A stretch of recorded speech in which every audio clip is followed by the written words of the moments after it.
সকলের সাথে ঈদের ময়দানে কোনো হিংসা নাই। যার ভিতরে হিংসা থাকবে 1 মাস রোজা রেখে কোনো দরকার নেই তার। আরেকজনের সাথে আপনি বুক মেলাতে পারবেন না, এই রোজা রেখে আপনার কোনো দরকার নাই। রোজা তো তার জন্য যে 1 মাস কষ্ট করছে, সিয়াম সাধনা পালন করছে, রাত জাগছে, আল্লাহ তাআলার কাছে কান্নাকাটি করছে, আল্লাহ তাআলার সামনে তারা মাথা নত করে দিয়েছে, তাদের জন্য ঈদের ময়দান। যারা 1 মাস রোজা রাখে নাই, 1 মাস তারাবি পড়ে নাই, সিয়াম সাধনা অর্জন করে নাই, তাদের মধ্যে এই ঈদের ভিতরের জন্য না তারা, তাদের জন্য ঈদের ভিতর কিসের জন্য?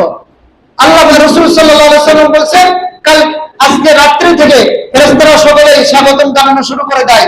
কালকের ঈদের ময়দানের চারিপাশে ফেরেশতারা স্বাগতম জানানোর জন্য, আপনাকে পুরস্কার দেওয়ার জন্য সব দাঁড়ায় যায়, যে আজকের 1 মাস তারা রোজা রাখছে, সিয়াম পালন করছে। আল্লাহ তাআলা বলে, ও ফেরেশতা, আমি এদের কাছে, আল্লাহ তাআলা তো জানেই তাদের কি দিবে, তারপর ফেরেশতাদের কাছে জিজ্ঞাসা, ফেরেশতা আমি এদেরকে কি দিতে পারি বলো না? আমার বান্দারা 1 মাস রোজা রাখছিল, আমি এদেরকে কি দিব? আল্লাহ তাআলার কাছে ফেরেশতারা বলে, আল্লাহ ওনারা যেমন ভাবে আপনার কাছে রোজা রাখছে, কান্নাকাটি করছে 1 মাস আপনার ভয়ে, তারা আপনার রোজা সিয়াম পালন একটাও তারা ভাঙে নাই, আপনি ওরকম খুশি হয়ে তাদেরকে উত্তম বিনিময় দান করে দিন। বলি সুবহানাল্লাহ।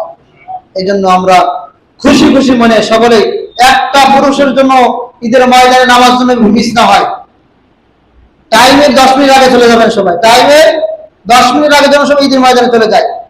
এই ঈদের কাঁটা সুদা করে ওই দৌড়ে আসে, কেন ভাই আপনার কি কাজ? আপনার